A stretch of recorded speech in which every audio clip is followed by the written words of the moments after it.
Halo, Assalamualaikum warahmatullahi wabarakatuh, teman-teman semua. Ketemu lagi dengan Sherly di program Ngobrol Bareng Sherly. Nah, di episode kali ini, teman-teman, Sherly bahagia banget karena Sherly bisa menghadirkan salah seorang wanita inspiratif dari Barat Indonesia, tepatnya dari Tanah Minang, Sumatera Barat. Nah, ini satu kampung kayaknya dengan Sherly.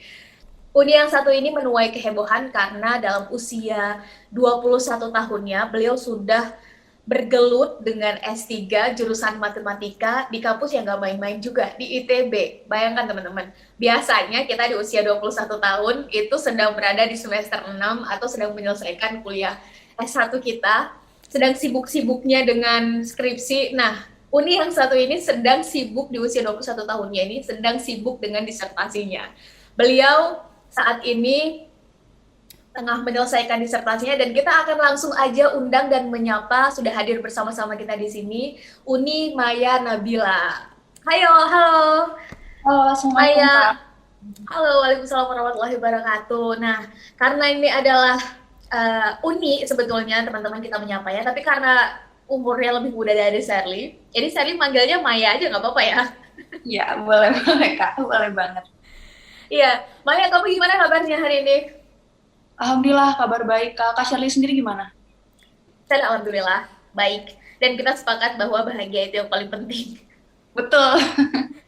Bener ya, apalagi di masa-masa COVID. Maya, gimana saat ini sekarang sedang sibuk apa? Dan boleh dong dikenalin ke teman-teman di sini Maya ini sebetulnya siapa? Terus saat ini kesibukannya apa? Usia berapa sekarang? Dan kalau memang sedang berkuliah, jangan-jangan kuliah yang sedang diambil juga lebih dari satu nih. Boleh dong dikenalin ke kita semua? Oke, Bismillahirrahmanirrahim. Halo, selamat pagi, selamat siang. Ya, tergantung yang nonton sih, teman-teman semua. Ya. Perkenalkan, nama aku Maya Nabila, biasa dipanggil Maya. Sekarang aku adalah salah seorang mahasiswi S3 di ITB, jurusan matematika. Kalau teman-teman pernah lihat beritanya itu emang kemarin disebutkan berusia 21 tahun masuk S3, tapi tahun ini usia aku 22 dan kebetulan baru bulan lalu ulang tahun, jadi sekarang udah 22 tahun usianya. Dan kalau ditanya tadi terkait apa jurusan yang diambil, sekarang cuma satu ya, ternyata nggak sepintar itu teman-teman, saya cuma ngambil satu jurusan matematika aja. Sekarang Sebenarnya juga ngambil lagi jurusan itu kepintaran atau time management sih? Kayaknya ngambil jurusan itu sebaiknya karena kesukaan sih Kak, dibandingkan Hmm. kepintaran atau manajemen waktunya. Karena pada akhirnya ketika kita memilih suatu jurusan itu, apapun jurusannya itu pasti ada hambatan dan halangannya kan. Dan setiap kita tuh sebaiknya bisa apa ya, bisa menerima keadaan gitu. Gak semua orang kan bisa menerima keadaan kayak, aduh ternyata jurusan ini lebih susah daripada yang ini. Padahal sebenarnya apapun jurusannya susah kalau dia tidak bersedia berusaha di situ gitu. Jadi pilih jurusan yang disukai. Itu banget sih yang setiap ditanya, kenapa matematika? Karena aku suka. Bukan berarti itu mudah ya Kak. Aku suka, bukan karena itu gampang untuk aku gitu. Biasanya kalau kita mulai dari sesuatu yang kita sukai itu jauh lebih enak enjoy ngelewatinnya gitu ya Maya. Betul, Kak. Dan aku teringat ya Maya, ini kan berarti kurang lebih sekitar uh, 21 masuk 22 tahun. Aku kebayang saat umurku 21 dan 22 tahun, itu aku lagi sibuk-sibuknya dengan skripsi, sibuk-sibuknya lagi selesai kuliah dan baru kalau memang baru akan memulai persiapan S2 itu baru akan memulai gitu. Dan Sherly yakin banget nih teman-teman yang nonton ini juga banyak yang sama kayak Sherly. Jadi normal aja selesai S1 di umur 21 atau 22 terus nanti lanjut S2 atau mungkin ada yang bekerja dulu nanti setelah mendapatkan passionnya di bidang apa baru lanjut S2. Nah, Maya ini udah di usia yang sangat muda sekarang, udah ada di posisi mahasiswa S3, dulu SMA-nya usia berapa nih? Jangan-jangan lewat SMA-nya nggak perlu SMA dari SMP langsung kuliah, atau gimana nih? Gimana cara kamu di usia yang sangat muda bisa sampai di titik ini? Dan ada trik khusus nggak? Sebenarnya kalau ditanya kenapa bisa usia segitu, mungkin pertama karena masuk SD-nya lebih cepat ya Kak. Aku masuk SD itu umur 5 tahun, di tahun 2004. Nah, terus abis itu lanjut SD-nya itu 6 tahun, SMP-nya 3 tahun, SMA tahun 2013, lulus tahun 2015, sekarang ngambil kelas akselerasi. Jadi tamat SMA-nya itu Hmm. umur 16 tahun gitu, 15 menuju 16 tahun. Kamu akselerasi 2 tahun ya? 2 kali? Sekali aja Kak, pas SMA. Tapi kan kalau normal, oh karena kamu lebih cepat masuk ya tadi. Ya, karena lebih Jadi cepat di situ masuk. udah menang 1 tahun, terus kamu excel lagi, jadi menangnya 2. Oh ya, iya iya iya. Kamu tuh hobi belajar atau gimana sih, Mai? Eh, dibilang hobi Belajar itu belajar, hobi kamu atau pelampiasan kalau kamu sedang marah sama orang terus kamu belajar atau gimana? mungkin dibilang pelampiasan atau hobi enggak juga sih Kak, tapi lebih ke arah belajar itu hal yang cukup menyenangkan, walaupun bukan yang belajar terus-terusan, tapi belajar itu tuh kayak I get something new gitu, I get something new di pelajaran tadi gitu. Makanya akhirnya dalam setiap proses sekolah nggak pernah yang terlalu mengeluh karena harus sekolah gitu Kak. Jadi ya udah nikmatin aja gitu. Dan ketika masuk kelas akselerasi pun kalau ada teman-temannya, ih akselerasi pasti capek. Aku pribadi mungkin dulu terasa capek, tapi sebenarnya setelah dilewati tidak sesulit itu gitu. Gitu Karena Kak. ada istilah dari orang bijak, sesuatu yang kita anggap besar atau masalah yang masih kita anggap besar, tandanya masalah itu belum kita selesaikan. Benar nggak, Mai? Kalau masalah itu udah nggak kita anggap besar lagi, kayaknya udah selesai. Anak SD nganggap pelajaran di SMP itu sulit, ya tandanya dia memang belum sampai SMP. Saat dia udah melewati kan udah, oh iya ternyata biasa aja kan gitu ya. Teman-teman yang saat Ya, ini sedang betul. satu, aduh nanti skripsi sulit, nanti ketika udah lewat, posisinya mungkin udah S2 atau sedang kerja, enggak kok biasa aja. Sekarang kita ngelihat, aduh sesuatu yang di atas kita kayaknya kayaknya besar, sulit, nggak akan bisa kita lewatin, tapi ternyata ketika sudah kita lewati itu kita anggap nggak kok biasa aja. Itu menurutku ya, menurut Shirley itu adalah indikator bahwa masalah itu belum kita selesaikan. Sebelum kita lanjut nih, sekarang Shirley punya banyak banget pertanyaan, mengingat ini adalah pertemuan pertama kita. Sebelumnya Shirley cuma kepo-kepo lewat Instagram doang, Mbak. Nah, Shirley pengen undang dulu nih kakak panelis guest pertama dan kakak panelis guest kedua. Semoga ini masih terhubung dengan kita. Uh, Mendengar cerita dari Maya nih, ini menurut saya perempuan uh, dari Barat gitu ya, dari Sumatera Barat. Meskipun saya harus akui, Sumatera Barat kan terkenal sebenarnya dengan merantaunya ya, tapi biasanya merantau untuk berdagang, Mai, bukan untuk belajar. jadi gimana, perempuan kamu pernah mengalami kayak ngapain sih sekolah tinggi-tinggi, itu pasti ada, tapi sebelumnya gimana panelis guest pertama ketika kita punya masalah nih, ternyata setelah dilewatin itu biasa aja, ada tanggapan nggak atau ada pertanyaan nggak yang disampaikan ke Maya? Baik, ini terdengar nggak suaranya? Terdengar. Saya itu mungkin lebih ingin bertanya dulu ya kepada ini Maya ini. Ini anggaplah tadi kan salah satu alasan untuk senang dengan pelajaran atau melanjutkan lagi itu karena mendapatkan sesuatu pengetahuan yang baru. Anggaplah nanti setelah S3 itu, kalau terkait matematika itu secara pelajaran selesai. Ada lagi nggak yang di penasaranin atau di kayaknya saya harus lanjut apa nih setelah selesai S3 atau cita-citanya kayak gimana gitu. Itu yang saya ingin tanyakan. Terima kasih. Kamu tuh untuk masa depan nggak prepare nggak sih, Mike? Atau ya udah apa yang dipenasaranin dijalanin aja? Atau kamu nggak prepare nih? Selesai S1 aku langsung S2. S2 atau mungkin S1 S2-nya digabungin aja. Karena aku punya teman tuh, dia S3 waktu di Australia, dia S3 di usia yang sangat muda gitu. Bahkan 1 tahun di bawah aku gitu, dia udah S3 di Australia. Kaget, terus dia bilang di ITB tuh ada program jadi S1 sama S2 tuh bareng gitu, Mai, 5 tahun, tapi dia dapat S1 dan S2 sekaligus. Jadi dia orangnya well prepare banget. Nah, kamu tuh untuk masa depan nge-prepare, dan apa sih target kamu sesudah S3 ini, apalagi yang pengen kamu penasaran? Apa hal lain yang pengen kamu coba gitu? Sebenarnya kalau dibilang well prepare, mungkin kurang lebih iya. Yang kayak kakak bilang tadi S1 S2 5 tahun itu kan fast track ya.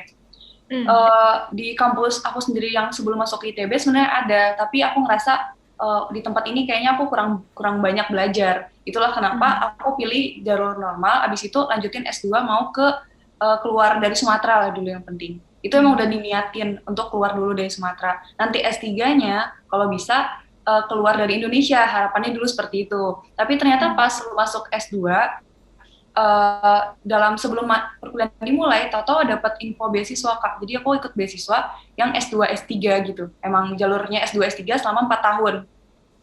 Oh, barengan gitu ya, Maya? Nggak barengan, tapi kayak fast track tadi S1 S2 ya sebenarnya benar-benar barengan nggak juga sih Kak, tapi mungkin ada 1 semester yang beririsan gitu. Terus akhirnya S2 S3-nya harusnya 4 tahun. Jadi dia memang memprogram 4 tahun tapi belum tentu semua lulus 4 tahun. Nah, setelah itu kalau ditanya apa kan udah berarti kalau udah selesai S3 matematika udah cukup, sebenarnya enggak. Sebenarnya semakin Maya pribadi masuk ya Kak, ternyata banyak hal yang Maya nggak tahu di matematika gitu. Semakin mendalam ternyata banyak hal yang bahkan udah bidang majornya atau minornya bahkan ya sendiri itu udah masih banyak lagi info yang belum kita pelajari gitu. Dan itu sih yang bikin pengen terus belajar. Dan kalau ditanya lagi, kelar S3 mau kayak gimana, mau ngapain? Kalau ada kesempatan mungkin pengen lagi ngambil postdoc gitu Kak, kalau bisa gitu. Karena nggak tahu ya, selama ini Maya ngerasa Maya nggak punya bakat, entah apapun itu, entah baik itu dari seni, ataupun pendidikan, dengan ikut olimpiade dan semacamnya. Cuman, ada satu hal yang Maya pelajari dan tanamkan ke diri, karena ada orang tua juga sih internal yang mendukung, yang bilang kamu itu bisa pergi ke banyak tempat, kemana-mana selama kamu belajar. Jadi emang, dan itu dialamin sendiri gitu, kayak dulu tuh nggak bisa kemana-mana, kalau selama tinggal di Padang ya di Padang aja. Tapi sejak dapat kuliah ke ITB, terus bisa paling nggak udah ke Bandung, ke Jawa udah di Itari gitu. Dan kalau misalkan ini nggak pandemi, mungkin udah ada kesempatan untuk konferensi ke luar negeri kan Kak, kalau kita kuliah pasca itu. Jadi dari situ sih belajarnya kayak, aku mungkin nggak bisa melakukan banyak hal, tapi aku bisa belajar.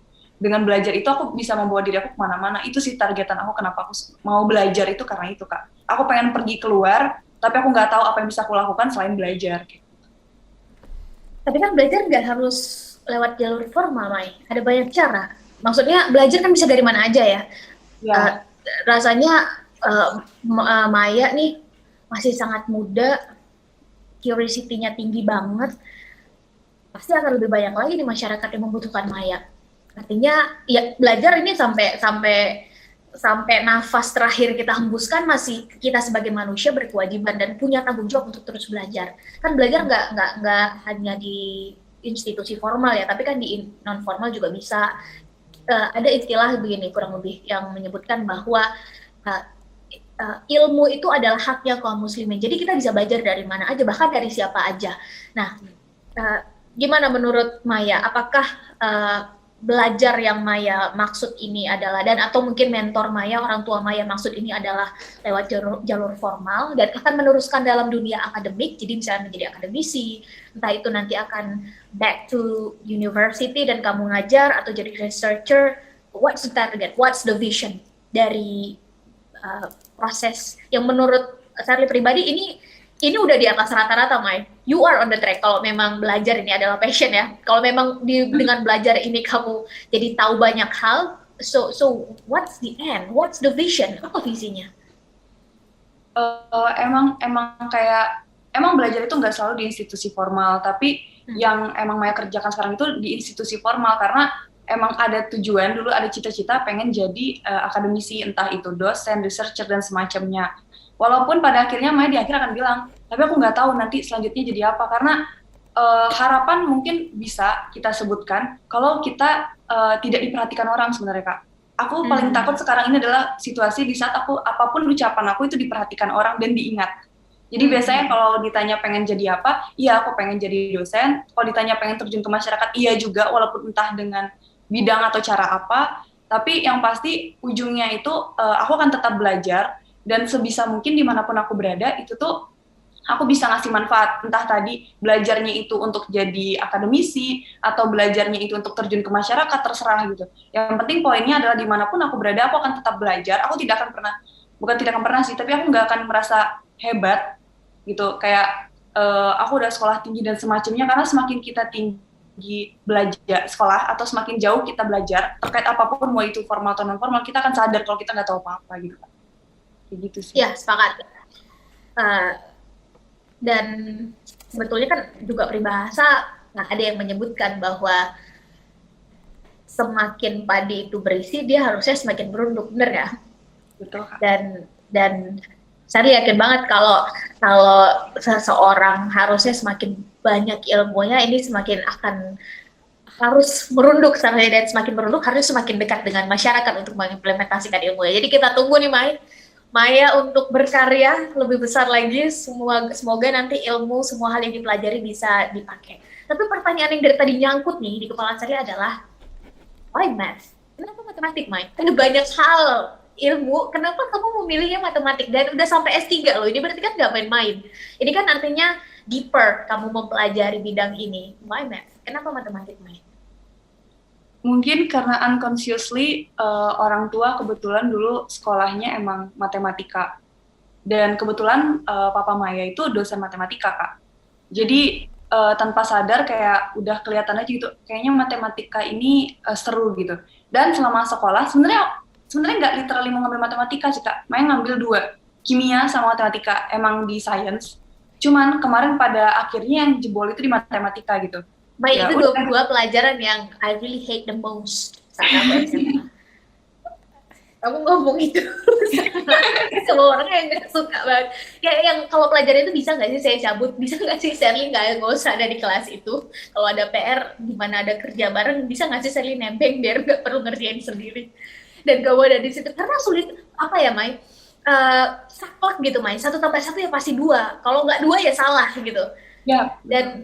Dan is that what pemikiran kamu kayak begitu kah? Atau memang matematika itu ada dari orang tua, dan itu yang terus-terusan kamu lihat, baca, dengar, diskusikan di rumah, atau memang ada sesuatu setelah sampai S3 ya, ada sesuatu di matematika ini yang kamu temukan dan menjadi aha momen kamu untuk aku bakal ngedalamin dunia ini lagi? Matematika ini sebenarnya kalau dibilang dari apa yang Maya kerjain ya, Kak, yang Maya kerjain itu tuh sebenarnya lebih ke arah teoritis. Jadi kalau ditanya aplikatifnya pun mungkin kita harus partneran dulu sama bidang lain gitu. Tapi aha momen tadi itu adalah ketika ngerasa kalau udah belajar matematika, segala sesuatu yang dikerjakan itu lebih terstruktur dan punya algoritma tersendiri gitu. Karena ketika kalau orang kebanyakan misalkan ada suatu masalah, dia cuma heboh, aduh ada masalahnya, ada ini jawabannya apa gitu. Sedangkan kalau kita di matematika itu diajarkan apa sih yang kita ketahui gitu. Dari yang kita ketahui itu apa sih yang pengen kita selesaikan. Dan metode apa yang sebaiknya kita menyelesaikan, dan hal-hal yang sesederhana itu tuh yang membantu Maya pribadi menyelesaikan permasalahan-permasalahan yang ternyata ketemu di dunia nyata gitu. Jadi nggak selalu terkait hitung-hitungan, karena pada dasarnya matematika itu tuh, kalau ada teman-teman di sini yang nonton dan merasa, Kak, aku suka banget hitung-hitungan, aku suka pakai rumus dan semacamnya, maka aku akan ngambil matematika. Enggak sama sekali. Kamu masuk matematika itu nggak ada rumus-rumusnya. Kamu masuk matematika itu kamu akan mempelajari seperti tadi, yang kayak Kak Sherly bilang, ada 1 tambah 1 sama dengan 2. Kenapa bisa seperti itu? Kita akan mempelajari itu gitu. Kenapa angka 1 lebih besar dari 0? Kenapa minus 1 dikali apapun jadi minus sesuatu gitu. Itu yang akan kita pelajari. Kita akan mempelajari dari mana ilmu itu berasal gitu loh. Jadi kalau misalkan gimana ya, kayak secara tanpa disadari ketika masuk matematika itu membuat kita lebih kurius. Jadi pernah mendiskusikan sama dosen, kenapa kita perlu belajar matematika, fisika, kimia dan semacamnya, karena ada sesuatu di sana yang seolah-olah exactly, tapi sebenarnya ada makna di dalamnya gitu. Dan ya? Ada reasonnya gitu. Dan itu yang bikin kita kepo. Jadi itu tadi yang bikin kita pengen lanjut kuliah gitu. Kenapa? Apa sih alasannya kenapa orang itu mengerjakan itu gitu. Kayak yang paling gampang, semua orang pasti dari dulu udah tahu kalau apel jatuh itu ya emang udah jatuh aja, kalau udah matang atau busuk dia jatuh gitu, Kak. Tapi cuman Newton yang berpikir kenapa ya itu bisa jatuh gitu. Kenapa ya dia bisa sebenarnya, hal kayak gitu sih yang menurut Maya menarik secara pribadi. Meskipun kayak apa ya, kayak yang Kak Sherly bilang tadi, matematika, kimia atau mungkin fisika itu bikin mumet dengan segala rumusnya, tapi pada faktanya nanti saat kita kuliah, kita nggak akan mendalami menghafal rumus itu, tapi akan memahami kenapa rumus itu bisa ada gitu. Dan itulah nanti kalau dosen matematika semuanya kayak kamu, saya yakin ini makin banyak anak muda yang senang matematika. Pertama gampang dimengerti gitu ya, even oleh orang sosial kayak Sherly gitu, sangat enak ngikutinnya dan logis gitu. Iya sih, kenapa matematika ini jadi penting, karena nggak ada sesuatu yang ujuk-ujuk, pasti ada sebab akibat, even sesuatu yang dekat dengan kita, ya nggak sih? Dan Wah, ini menarik sih. Tapi karena waktu kita juga terbatas, tadi pengen undang dulu nih, Mai. Ini kayaknya kakak panelis pertama mau menanggapi atau ada mau ditanyain Kak panelis? Ya, pertama saya merasa setuju nih tadi dengan penerangan Mbak Sherly yang menyatakan bahwa kalau tipikalnya seperti Mbak Maya ini, murid pasti akan lebih menyenangi dengan matematika. Bener kan? Karena matematika Nggak itu akan ada orang ya, kayak Sherly yang nggak suka matematik gitu. ya identiknya itu cabut dari killer. matematik. Matematika itu identiknya gurunya killer. Terus laki-laki itu biasanya jarang gitu. menyukai matematika. Ya, laki-laki itu biasanya agak punya kecenderungan jarang menyukai matematika, sehingga ketika yang menerangkannya itu lebih komunikatif kan. Ya, dengan segala kelebihannya itu saya pikir laki-laki juga akan mulai menyenangi matematika. Terus ada 3 pertanyaan nih, ada 3 pertanyaan. Yang langsung pertama, 3 pertanyaan, Mai. pernahkah Mbak Maya ini mengalami momen kecewa yang sangat membekas, yang sehingga itu sangat mempengaruhi tingkat kedisiplinan atau niat Mbak Maya setelahnya, atau pilihan-pilihan Mbak Maya setelahnya? Karena biasanya orang itu bisa sangat kuat dalam berprinsip karena pernah ada sesuatu yang terjadi sebelumnya. Itu yang pertama. Terus yang kedua, apakah yang perkuliahan yang sekarang dijalani itu hasil dari beasiswa? Dan yang ketiga, punyakah Mbak Maya mentor yang selain orang tua yang itu ya sangat mempengaruhi pilihan-pilihan atau mindset Mbak Maya? Terima kasih. Silakan, langsung aja. Oke, terkait momen kecewa yang menentukan pilihan itu mungkin mulai dari apa ya, Maya percaya apapun yang kita pilih seandainya tidak sesuai, apapun yang kita dapat seandainya tidak sesuai dengan apa yang kita pilih dan inginkan, itu tandanya Allah punya rencana lain.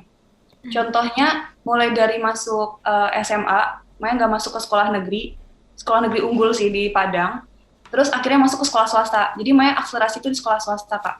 Yang bahkan kalau orang tanya kenapa di sekolah itu, karena Maya ngambil yayasan Katolik gitu. Tapi akhirnya Maya percaya mungkin Maya ditempatkan, Maya gagal tadi ya karena Maya akan dimasukkan sekolah ini yang Maya bisa menyikat waktu yang 3 tahun jadi 2 tahun. Atau kayak masuk ke S1 juga pengennya ngambil ke ITB dari awal, tapi nggak lulus, Kak, gitu. Maya nggak lulus, tapi kalau misalkan Maya nggak lulus S1, mungkin Maya nggak akan lebih prepare lagi, mungkin Maya juga nggak akan lanjut lagi S2, S3 gitu. Jadi kayak itu mindset kayak begitu kamu dapat di umur berapa, Mai? Karena kan biasa kalau menghadapi kegagalan kita langsung down kan, biasa apalagi anak umur SMA. Biasa kan, wah nggak keterima di sini nih, wah nggak keterima di sekolah favorit. Itu kamu dapat dari mana mindset kayak begitu? Atau memang udah budaya keluarga? Kalau misalkan yang tadi terkait SMA emang baru dapat pas udah tahun 2 kuliah lah, karena tahun 1 tuh males banget loh, Kak. Kayak teman-teman aku semua keluar dan aku harus stay di Padang, terus kayak yang kenalan baru juga kan akselerasi, berarti kan angkatannya naik, banyak teman yang baru gitu. Jadi kayak aduh nggak enak banget dan semacamnya, tapi akhirnya disadari, oh ya udah di tahun 1 doang aku males, di tahun 2 mulai rajin lagi gitu, ngejar yang kayak justru kalau kita malas, kita harus cepat menyelesaikan waktu ini gitu. Karena saya tidak suka di sini untuk waktu yang lama, maka saya akan cepat menyelesaikan studi ini gitu. Itu yang ditanemin. Terus untuk tadi untuk kegagalan kayak, oh aku kalau nggak S1-nya di ITB, maka bisa jadi, kalau aku nggak S1 di ITB nih, mungkin karena aku nggak S1 ITB lah, makanya aku dapat S2, S3 di ITB misalnya. Itu tuh baru didapat pas kemarin, baru masuk ke ITB kan, Kak, S2, S3. Jadi itu yang Maya pribadi percaya. Dan tadi yang ditanya momen mengecewakan tuh seperti apa, adalah ketika apa yang Maya usahakan rasanya emang Maya usahakan pribadi, orang mengaitkan karena orang tua di belakangnya gitu. Itu tuh hal yang paling menyedihkan. Kayak aku usaha sendiri, aku ngerjain sendiri, tapi yang orang sebut ya nggak literally sendiri sih, tapi maksudnya emang semuanya aku dukung sendiri, aku cari sendiri, aku nyari info, ngerjain tugas akhir dan semacamnya sendiri. Kalau ditanya pernah nggak diskusi sama orang tua, justru hampir nggak pernah ya, Kak. Mungkin ini kurang lebih sama dengan anak-anak yang punya orang tua guru. Hampir tidak ada yang belajar dengan orang tuanya sendiri gitu. Jadi Maya pribadi juga kayak gitu, dan orang semua bilang, oh wajar Maya menyelesaikan studi ya karena orang tuanya juga di sana. Oh wajar Maya sekarang lulus ini karena orang tuanya juga di situ gitu. Dan itu sih sebenarnya mengecewakan, tapi tetap itu nggak membuat Maya berhenti. Karena Maya pikir kalau Maya gagal mereka akan senang. Walaupun pada akhirnya dengan keberhasilan atau dengan pencapaian yang Maya capai, bikin mereka semakin tidak senang gitu loh. Mereka ini adalah orang-orang yang tadi ngomongin kamu ya, benar nggak sih? Orang-orang yang menganggap bahwa pencapaian kamu ini selalu di-relate-kan, dihubungkan dengan orang tua kamu. Benar ya? Oke. Benar, Kak. Orang tua kamu profesinya apa? Dua-dua guru? Dosen kah dua-duanya? Enggak, cuman ayah doang gitu, papa aja Kak Ya. yang Ibu kamu juga angkat dalam dunia pendidikan? enggak, ibu rumah tangga aja. Jadi sering dikait-kaitkan dengan orang tua. Mai, tahu nggak sih Mai?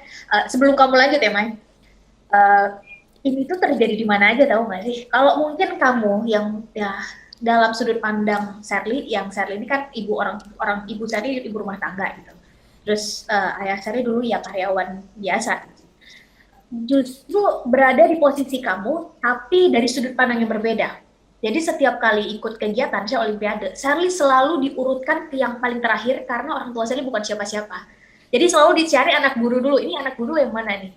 Ini orang tuanya siapa? Maka dia duluan yang kita kasih. Jadi ikut perlombaan apapun selalu kalahnya di situ. Sampai akhirnya orang tua Sherly bilang, kamu kalau misalnya tahu mau ikut lomba, lihat dulu jurinya siapa. Kalau jurinya ada ini dengan pihak-pihak tertentu, ya udah nggak usah ikut. Udah sampai digituin. Jadi budaya atau pola pikir masyarakat kita yang akhirnya ngelihat segala sesuatu selalu dihubung-hubungkan dengan orang tua. Sangat erat gitu. Jadi orang tuanya adalah misalnya seorang guru misalnya, maka akan mengangkat anaknya juga demikian. Orang tua, jadi seolah-olah tentu orang tua pengennya harapannya adalah yang terbaik, tapi masyarakat kita melihat apa yang dimiliki anak, apa yang bisa dilakukan dan tidak dilakukan si anak itu sering dihubungkan dengan orang tua. Bahkan ketika orang tuanya bukan siapa-siapa, sebutlah kayak misalnya orang tua saya ini bukan guru. Maksudnya saya kan senang dalam dunia pendidikan. Yang ditanya adalah ibumu atau ayahmu guru ya, kayak begitu. Orang tuamu siapa gitu. Akan ditanya kayak begitu dulu. Dan ini tantangan banget menurut saya untuk generasi kita. Untuk membuktikan bahwa di dunia yang semakin terbuka, siapapun selama bisa membuktikan kemampuannya, membuktikan skillnya, apalagi kita sekarang tools teknologi makin canggih, siapapun yang mau berkarya sekarang bisa ambil bagian. One click then we can reach 1,000 of people. Kalau di zaman orang tua kita mereka kesulitan nyari informasi, di zaman kita mabok dengan informasi. Ini ngebuat tantangan besar buat kita untuk membuktiin bahwa kita bisa kok cukup independen menentukan apa yang memang ingin kita hasilkan, karyakan, dan kita ingin ke depan jalan hidup kita kayak gimana.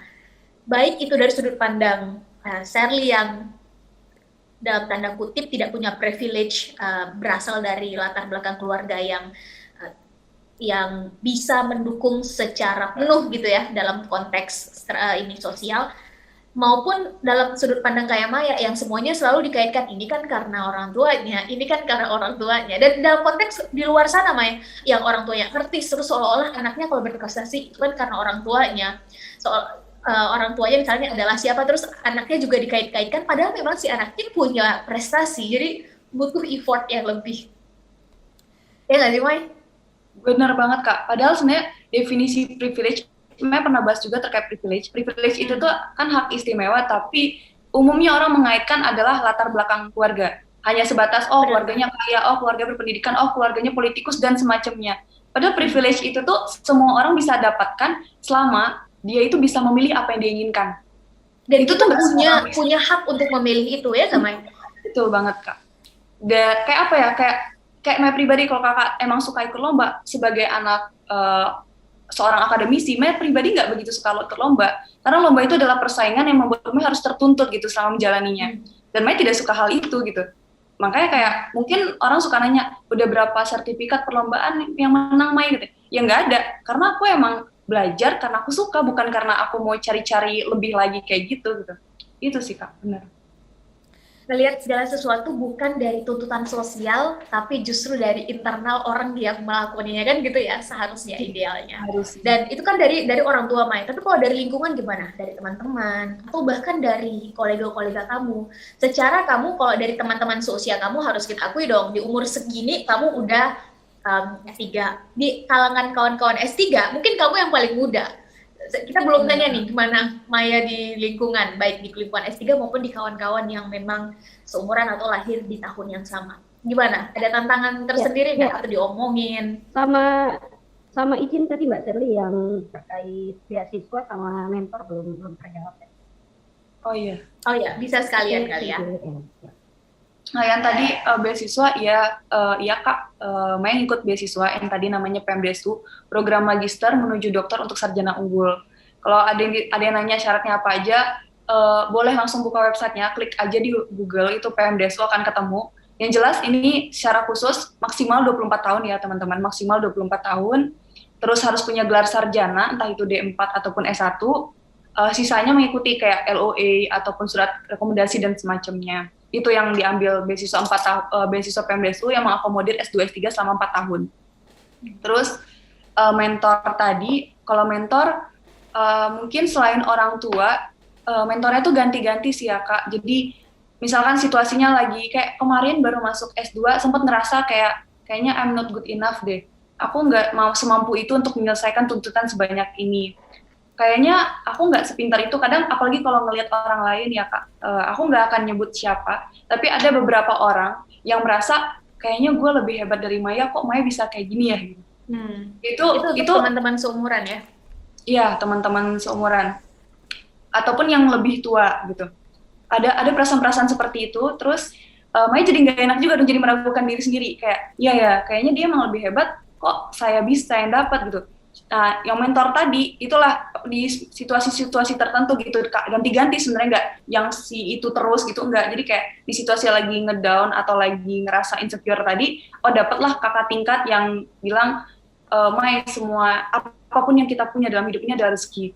Mungkin rezeki dia adalah kecerdasan, tapi rezeki kamu adalah dimurahkan dalam terkait misalnya biaya atau jalannya gitu. Tapi sedangkan dia dapat kecerdasan yang lebih, sehingga mungkin untuk berprosesnya itu susah secara syarat administrasi, tapi kalau dalam proses belajarnya dia lebih cepat, dan sebaliknya atau apapun itu kurang lebih kayak gitu. Jadi kalau dibilang mentor itu emang tergantung momen sih Kak. Kalau situasi sekarang ya mungkin orang tua sama dosen pembimbing gitu yang bakal nge-leader, yang bakal nge-lead, ataupun kalau ada tambahan itu kakak-kakak tingkat. Karena jujur Maya pribadi lebih senang berteman sama kakak tingkat, karena mereka kayak lebih menghargai aja gitu, kayak lebih nggak menganggap Maya saingan, lebih ke arah Maya ini adik aku gitu, suksesnya Maya ada kesuksesan aku, kegagalan Maya ada kegagalan aku, kayak gitu Kak terkait mentor. Oke, ini menarik. Terus kalau misalnya menanggapi lebih ke internal sih, gimana kamu ngelihat ketika di kawan-kawan kolega kamu misalnya di S3, terus kamu yang paling muda, ini pasti sering banget, mengingat usia kamu masih sangat muda, Mai, dan kamu punya jalan yang masih sangat panjang, gimana cara kamu memposisikan diri, entah itu di satu proyek tertentu kah, yang kamu yang paling muda, atau di kampus kamu yang sekarang kah, kamu yang paling muda, ini gimana kamu menanggapi, terutama ke internal diri kamu sendiri? Sejauh ini sejak tidak di Padang sih ya Kak, alhamdulillah rasa-rasa tertekan karena usia itu hampir tidak ada. Mungkin karena emang yang S3-nya mungkin emang nggak sebanyak itu yang masih usia muda gitu.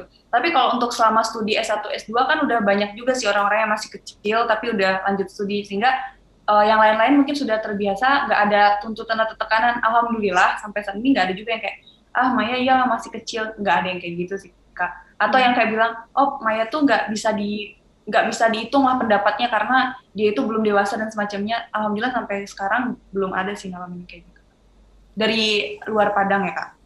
Kayak gitu. Dari luar Sumatera Barat ya.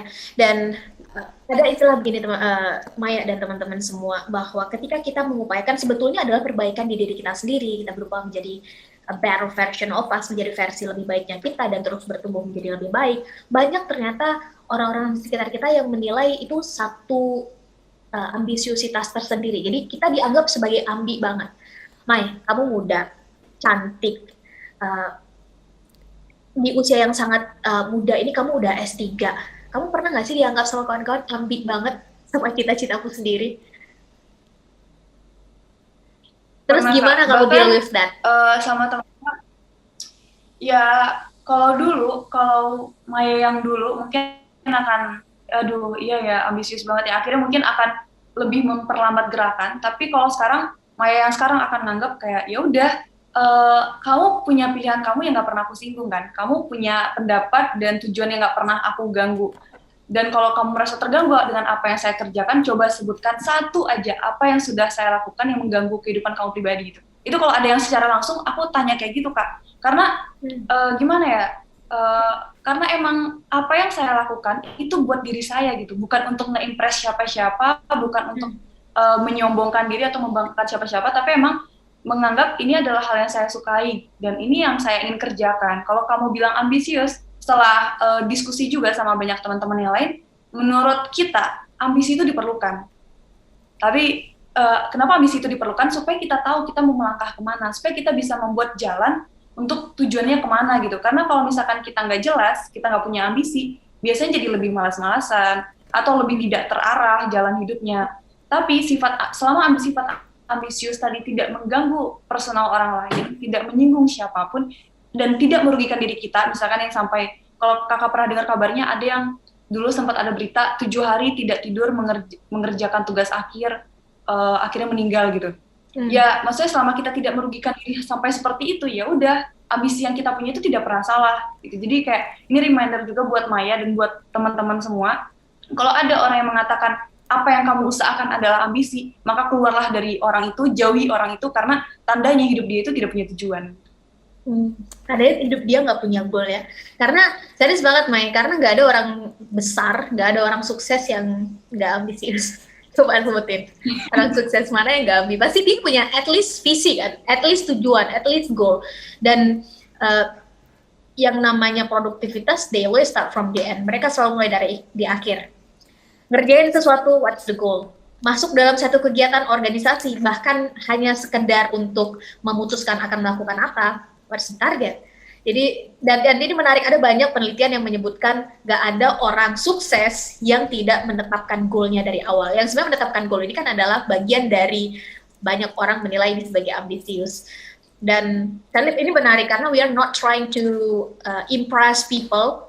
Kita nggak sedang berusaha untuk nge-impress orang lain, dan ternyata ini mindset Maya dalam beraktivitas, dalam mengejar target-target Maya. Kita sedang berupaya untuk menjadi lebih baik dari diri kita, dan poin ketiga yang saya dapat adalah kontrol apa yang bisa kita kontrol. Benar nggak?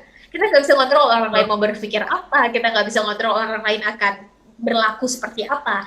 Yang bisa kita kontrol kan adalah pikiran kita sendiri, pilihan sikap kita atas perkataan orang terhadap kita, dan pilihan sikap kita atas perbuatan orang terhadap kita. Jadi kalau ada teman-teman di sini yang atas target, cita-cita, selama pertama tadi kalau Maya bilang tidak mengganggu orang, yang kedua standarnya baik dan benar, dan go get it, perjuangin.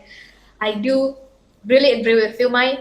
Dan sebelum saya tanya ke kakak panelis 1 dan 2, ada yang pengen ditanyain. Ini sebenarnya juga pertanyaan sejuta umat. Mai, kamu kan perempuan, Mai. Ada nggak sih pandangan-pandangan perempuan mah ngapain kuliah jauh-jauh, kuliah tinggi-tinggi, nanti juga baliknya ke 3 kur itu lagi. Nanti cowok-cowok nanti banyak yang takut ngedeketin kamu. Ada nggak sih pandangan-pandangan kayak gitu datang ke Maya, dan gimana Maya nanggapinnya?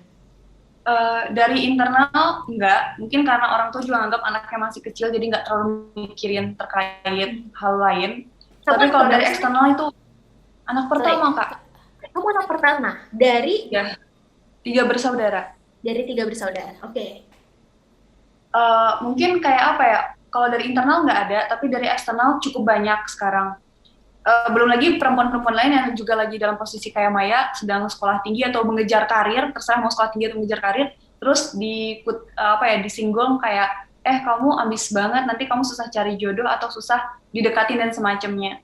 Kalau menurut Maya pribadi, nggak usah khawatirin hal itu. Kalau perkara jodoh ya Kak, orang yang baik adalah untuk orang yang baik, orang yang buruk juga mungkin akan dapat orang yang buruk juga gitu loh. Jadi kayak apa ya? Maya berusaha itu buat diri Maya, bukan buat bukan buat nanti dideketin orang lain, bukan buat diapakan orang lain dan semacamnya, bukan. Tapi apa yang Maya usahakan itu untuk kehidupan Maya sekarang, nanti, dan di akhirat nanti gitu loh. Jadi bukan untuk apapun lah itu yang orang lain tanggepin. Terus gimana ya, kayak tadi terkait perempuan buat apa sekolah tinggi-tinggi toh nanti bakal jadi ibu rumah tangga. Ini pernah Maya sebutkan. Paling tidak hakikatnya orang Minang, di Minang itu perempuan itu sangat dituakan dan dihormati ya Kak di Minang. Jadi menurut Maya kayak gimana caranya kita bisa dihormati, didengarkan, dihargai kalau kita tidak punya pemikiran yang baik, kalau misalkan kita tidak punya tindakan yang lugas gitu. Bagaimana orang bisa meyakini kita, jangan hanya karena adat, itu pertama. Yang kedua, tidak pernah ada ajaran ini dalam agama Islam ya. Tidak pernah ada ajaran, ayat, atau apapun hadisnya menyebutkan hanya laki-laki yang boleh memiliki ilmu dan karir yang tinggi. Nggak ada. Disebutkan siapapun yang ingin sukses di dunia, maka kejarlah ilmu dunia. Mau sukses di akhirat, kejarlah ilmu akhirat. Siapapun yang mau sukses dunia dan akhirat, kejarlah ilmu dunia dan akhirat. Tidak pernah disebutkan khusus laki-laki yang ingin itu, nggak ada. Gitu. Atau kayak khusus perempuan, kamu itu tidak usah sekolah tinggi karena kamu hanya akan menjadi istri misalkan, atau menjadi ibu. Justru itu, bukankah itu tujuan sebenarnya? Sering disebutkan juga di balik lelaki yang hebat ada wanita yang luar biasa di belakangnya sudah mensupport dia gitu. Jadi kayak gimana ya? Perempuan kalau dia pintar, kalau dia bisa diajak diskusi, maka suaminya akan beruntung. Dia punya partner dalam hidup dia untuk mensupport dia, untuk memberikan pandangan, untuk tempat dia bercerita, tapi tidak terbebani karena perempuan ini tidak nyambung. Pertama. Yang kedua, kalau perempuan ini hanya akan jadi ibu, hanya akan tadi, bukankah bagus ada seorang ibu atau ada seorang guru yang dimiliki oleh seorang anak sejak lahir gitu loh. Kayak kamu nggak perlu khawatir tentang kecerdasan atau karir yang kamu capai sebagai perempuan, karena apapun yang kamu usahakan itu buat diri kamu nggak bisa bergantung sama siapapun, entah itu sama laki-laki ataupun sama orang tua gitu. Kamu akan hidup untuk diri kamu sendiri. Jadi itu sih Kak yang selalu Maya tekankan, kayak aku nggak begitu peduli sama apa yang orang ucapkan selama itu apa yang dia ucapkan itu bukan hal yang membuat aku mengganggu orang lain gitu. Apa yang dia ucapkan itu hanya sebatas ngerasa mungkin dia ingin juga tapi tidak bisa, atau mungkin kalau tadi ada situasinya nanti teman-teman minder atau ada cowok yang takut dekat, berarti emang dianya aja yang merasa not good enough buat kita. Jadi nggak usah terlalu khawatir, akan selalu ada orang yang cocok sama kita, akan selalu ada lingkungan yang akan mendukung dan akan memperhatikan apa yang kita punya gitu. Habis ini Mai, 2 aja pilihannya. 1, cowok-cowok akan mundur semua karena saking kamu bisa dengan sangat lugas menyampaikan apa yang ada dalam pikiran kamu. Dan yang kedua, cowok-cowok bakal lebih berusaha untuk mendekati kamu karena mindset kamu bahwa justru beruntung memiliki perempuan yang berpendidikan dalam tanda kutip tadi. Oke, saya punya sebetulnya banyak pertanyaan, tapi coba saya tahan dulu. Saya lempar dulu ke kakak panelis pertama dan kedua, ingin ikut memberi tanggapan atas apa yang tadi kita diskusikan, atau ada yang pengen ditanyain, silahkan.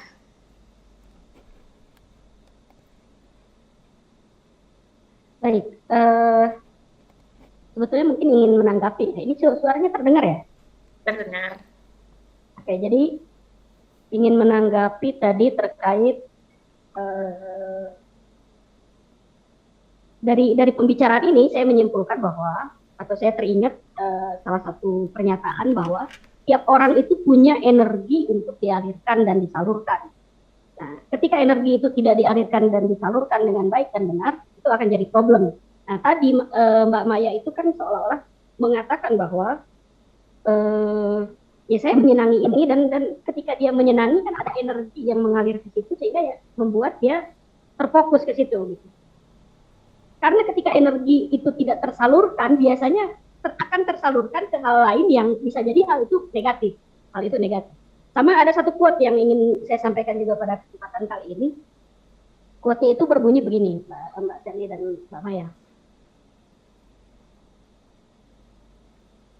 Kalau ditanya apa tantangan paling menantang atau paling men-challenge adrenalin dan keberanian seseorang dalam hidup, maka jawabannya itu sebetulnya bukan kamu bisa mengendarai kendaraan secepat apa, kamu bisa berenang sejauh mana, kamu bisa bertindak senekat apa. gitu. Jadi kalau ada pertanyaan terkait kamu bisa di-challenge adrenalin kamu tuh sampai ke titik mana sih? Nah, sebetulnya penyaluran adrenalin itu yang paling tepat itu adalah ketika kita bisa melakukan sesuatu yang baik dan benar dengan cara yang maksimal gitu. Dan itu tidak semua orang bisa. Banyak orang yang menganggap itu hal remeh, padahal itu adalah challenge terbesar yang ada sebetulnya. Bukan kita pakai narkoba, bukan kita bertindak nekat, tapi bertindak baik dan benar dengan maksimal. Itu tidak semua orang bisa dan banyak orang gagal. Itu saja yang ingin saya tambahkan, Mbak Terry. Oke, baik. Dari kakak panelis guest kedua, ada yang pengen ditanggapi nggak? Oke, baik. Terima kasih Kak Shirley. Halo Kak Maya. Sangat menginspirasi banget kisahnya Kak Maya ini. Cuma yang saya ingin tanyakan di sini Kak, kalau ngelihat dari Instagram Kakak kan sepertinya itu sudah banyak ya Kakak mengisi kegiatan charity kayak gitu. Nah, yang ingin saya kan sih itu wadah charity-nya itu emang bener Kakak pure sendiri, My Foundation-nya, atau itu emang kolaborasi dengan pihak charity tersebut Kak? Kolaborasi Kak. Oh, kolaborasi. Oke, berarti tadi kan kalau dilihat dari pembicaraan bahwa Kak Maya ini ingin menjadi seorang aktivis di bagian pendidikan, kemudian ingin menjadi orang yang bermanfaat gitu ya untuk di segi sosialnya. Nah, yang ingin ditanyakan Kak, berarti itu sebetulnya kaitannya sebagai profesi yang ada kaitannya dengan instansi nih Kak. Boleh nggak Kak, ada nggak sih harapan atau tujuan Kakak yang sebetulnya ingin Kakak dapatkan tapi dalam bentuk karya gitu kan Kak? Jadi misalnya Kak Maya nih punya program NGO sendiri atau foundation sendiri, itu ada nggak sih Kak harapan atau tujuannya sendiri? Target Maya. Betul. Sebenarnya ada kayak apa ya Kak? Pengen bisa entah itu punya sekolah atau punya suatu komunitas, sebenarnya ada. Tapi kenapa Maya nggak pernah menyebutkan banget? Karena untuk saat ini rasanya itu belum sesuatu yang bisa Maya urusi dan Maya capai dalam waktu singkat. Belum lagi karena tuntutan masih sekolah kan. Kalau misalkan kayak gitu. Kalau tanya ada sih Kak. Tapi belum tentu itu akan terwujud juga. Bukan pesimis ya, tapi lebih ke arah agak realistis karena menghadapi situasi sekarang kayak gitu. Oke, soalnya ngelihat dari segudang prestasinya yang Kakak miliki, saya rasa itu akan sungguh sangat bermanfaat ya Kak. Jadi nanti akan mungkin bisa mencetak Kak Maya yang berikutnya gitu. Jadi nanti akan banyak kopian-kopian, mungkin memang tidak sama dengan Kak Maya Nabila ini, tapi itu jauh akan bisa khususnya mungkin nanti menjadikan Kak Maya yang baru gitu. Terus oh iya nih Kak, mau nanya juga, kalau Kakak ada channel YouTube-nya nggak sih Kak? Mungkin buat saya pribadi nih atau teman-teman nanti yang nonton bisa kita lebih cari informasi mengenai Kak Maya. Oh iya, tinggal klik aja nih, mungkin kayak gitu di channel Kakak yang mana? Oh enggak Kak, untuk saat Oh ini enggak. belum ada. Oh belum. Oh oke, baik. Mungkin nanti bisa Tapi Kak kamu bisa buat di reach YouTube-nya. lewat Instagram kan ya, Mai? Instagram bisa kan? Di reach. Bisa. Instagram, bisa. apalagi? Instagram, Twitter, media sosial. Twitter, TikTok, ada nggak? Ya itu aja. Apa Kak? TikTok? Instagram, Twitter aja Kak. TikTok belum. Karena terlalu banyak yang harus dipegang, takut kelabakan Kak. Jadi sejauh ini Instagram, Twitter aja. Oke. Jadi untuk teman-teman, termasuk kakak panelis yang pengen ngekepoin nih lebih lanjut tentang Maya Nabila, apa aja kegiatannya, terus kayak gimana kelanjutannya, perjuangan Maya, langsung aja follow nama akun Instagram kamu, Maya. Sebutin, Maya. Maya Nabila. Nama Maya Nabila pakai underscore. Maya Nabila @_. Nanti saya tulis di bawah sini ya, jadi teman-teman bisa ikut nge-follow. Maya, kamu passion ya? Kamu punya passion dalam dunia pendidikan ya? Iya sih Kak, cukup terpassion. Cukup sih? Tapi kayak gimana ya Kak? Kenapa kayak agak ragu itu karena Maya tuh sebenarnya tidak terlalu suka dengan tuntutan orang lain yang mengharapkan, oh Maya kamu udah kayak gini, kamu harus gini. Maya kamu udah kayak gini, kamu harus gitu. Kayak gimana ya? Karena Maya takut hal itu tidak bisa Maya capai dan itu justru membebani gitu Kak. Karena sekarang aja dengan segala keramaian tentang Maya itu sekolah di kampus itu punya tuntutan tiba-tiba meningkat juga kayak, oh Maya kamu kan udah kayak gini, kamu kemarin jadi mahasiswa baru termuda, harapannya kamu tamat juga termuda juga nih Mai, kayak gitu Kak. Terus abis itu Kamu gak suka harapannya sama tuntutan kayak begitu?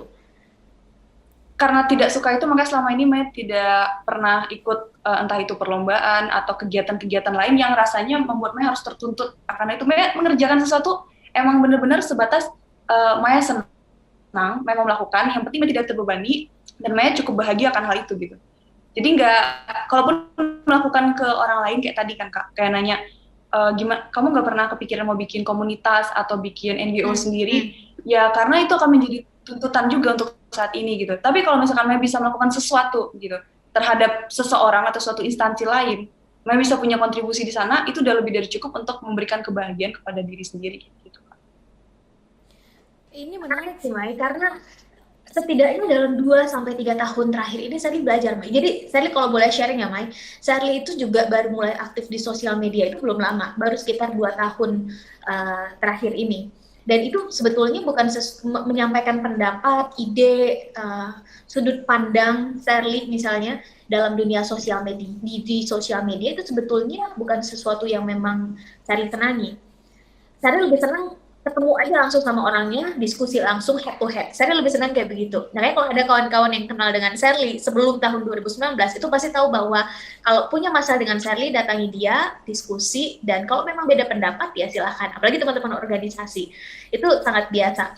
Tapi karena ngelihat kondisi, situasi, keadaan yang mengharuskan posisi itu untuk diisi atau diambil ketika Sally pulang ke Indonesia, akhirnya itu adalah kebutuhan dan itu bukan lagi tentang saya suka nggak suka, tapi itu yang keseharusannya. Dan apalagi Maya nih di usia yang sangat muda, publik udah mulai memberikan trust lebih ke Maya. Dan tuntutan itu pasti akan datang. Otomatis semakin nanti Maya akan terus naik dan kepercayaan publik akan datang ke Maya, otomatis kita nggak bisa menutup mata dari tuntutan. Terus how do you deal with that? Apakah lebih bagus untuk ya udah tidak usah mengambil tanggung jawab sosial dan moral ini, karena kan nggak semua orang juga punya kesempatan kayak Maya, dan lebih memilih untuk ya udah ini saya, dan otomatis kalau Sally boleh membandingkan ya, setidaknya diri Sally sendiri impactnya juga akan berbeda antara Maya yang tidak dikenal dengan Maya yang dikenal. Cerita pengalaman Maya, cerita keluh kesah Maya bisa jadi akan jauh lebih menginspirasi banyak orang dan banyak wanita di luar sana ketika you are become a public figure, dan otomatis itu muncul tuntutan toh dari mana aja. Gimana menurut kamu? Ya benar Kak. Nah itu tadi. Jadi sebenarnya Maya pribadi dari dulu pengen banget ngajakin orang kayak kalian harus belajar, mau itu formal atau non formal. Kalian harus cari pengalaman, mau itu emang dari kita suatu instansi atau kita dapat dari suatu komunitas itu. Nah emang benar kayak kakak bilang tadi. Sebelumnya kalau Maya ngomong pasti kayak orang apa sih lo Maya? Iya yaudah lu aja yang ngerjain gitu. Tapi kalau sekarang ketika Maya yang ngomong kayak tahu nggak sih kita tuh harusnya gini-gini, orang lebih mendengarkan. Jadi sebenarnya kak Maya mengatakan Maya tidak suka tuntutan, iya emang tidak suka, tapi mau tidak mau Maya menyelesaikan dan mengerjakan gitu. Hanya saja mungkin tidak dalam waktu dekat kayak tadi gitu. Jadi kayak kalau dulu mungkin kalau sekarang misalkan Maya bilang, ya Kak Maya nggak mau ngindarin itu dulu, ya emang sekarang Maya akan hindari itu. Tapi untuk di masa yang akan datang, Maya nggak pernah tahu jalan apa yang akan Maya pilih, entahkah Maya lanjut tetap menghindari atau justru mulai balik lagi terjun. Karena bener Kak, kayak apa ya, contoh kayak kalau kakak pernah lihat ada dosen yang viral juga, itu di TikTok mungkin ya, apa di Instagram, dia memberikan pendapat-pendapat cara menghubungi dosen, cara ini itu. Mungkin kalau misalkan yang ngomongnya itu cuman mahasiswa, orang nggak akan begitu mendengarkan. Tapi ketika dosen yang ngomong, maka orang akan lebih, oh ya bisa ya kayak gitu, ternyata kan ya kita bisa lebih percaya lah karena dia dosen gitu.